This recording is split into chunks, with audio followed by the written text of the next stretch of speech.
मर्जी कह रहे हैं कि जब सही काम करते हैं बट उसमें बहुत अड़चने आती हैं, मतलब फिर लास्ट में थक जाते हैं कि इतने सारी परिस्थितियां आ नहीं, ऐसे हमें तो नहीं लगता आज तक कि सही काम में कोई अड़चने आती है। अगर हमने लक्ष्य बना लिया तो अड़चने क्या करेंगी? अड़चने अड़चने होती ही नहीं, अड़चने उसकी होती हैं जो लक्ष्य नहीं बनाया। लक्ष्य बना लिया तो अड़चन क्या चीज होती है? रौंदते हुए हर अड़चन को अपने लक्ष्य पे पहुंचना है। लक्ष्य बना लो, सही काम का लक्ष्य बना लो, फिर अड़चन क्या करेगी? अड़चन होती क्या है? हमारे मन की, समाज के द्वारा दी हुई प्रतिकूलता, हम उसको रौंद करके आगे बढ़ेंगे। यही तो हमारी परीक्षा है। सत्य मार्ग पर चलने वालों की जब अड़चने आती हैं तो उनको और जोश आता है और वो अपने सत्य को प्रकाशित करते हुए चलते हैं। जैसे वीर होता है, जब उसको बाधा पहुंचाई जाती है तो उसमें और जोश आता है। कायर पुरुष होता है तो पीठ दिखा के भाग जाता है।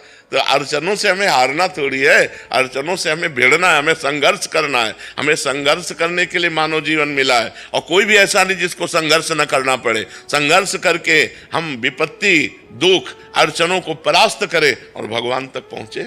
यही हमारे मानव जीवन का लक्ष्य है। राधे राधे महाराज जी। महाराज जी, क्या मेरे नाम जब से घर के बाकी लोगों को भी लाभ होता है? पूरा पूरा होता है।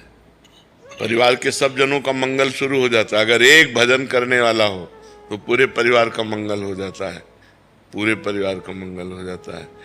यहाँ तक कि 21 पीढ़ियां तर जाती हैं, शास्त्रों में वर्णन आया है। तो इससे ज्यादा क्या मंगल हो सकता है? अभी वर्तमान परिवार की तो बात जाने दो, पीछे की हमारी 14 आगे की 7 ये 21 पीढ़ियां तर जाती है। हाँ, तो फिर वर्तमान में हमारे परिवार का मंगल हो। वैसे भी समझ लो, एक आदमी क्राइम करता है, पूरा परिवार झकझोर जाता है, पूरे परिवार का अपमान होता है कि नहीं होता है?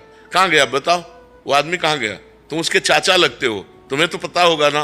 तुम उसके जीजा लगते हो, तुम उसके मतलब हर संबंधी हर जगह वहाँ पुलिस जाएगी और वहाँ जा करके जांच करेगी, परेशानी पैदा करेगी। एक आदमी ने क्राइम किया, पूरा परिवार दुखी होता, पूरा मोहल्ला दुखी होता, पूरे रिश्ते नातेदार दुखी होते। ऐसे ही अगर हम सही चलते हैं तो हमारे गांव वाले भी सुखी होते हैं। तो अगर हम एक धर्म से चलें तो हमारा गांव सुखी, हमारा मोहल्ला सुखी, हमारा परिवार सुखी, उसके ऊपर प्रभाव पड़ता है। और एक आदमी अगर गलत चले तो पूरा गांव दुखी हो जाता है, पूरा मोहल्ला दुखी हो जाता है, पूरा परिवार दुखी हो जाता है, रिश्ते नातेदार दुखी हो जाते हैं। ऐसे हमारे भजन का प्रभाव पूरे परिवार पर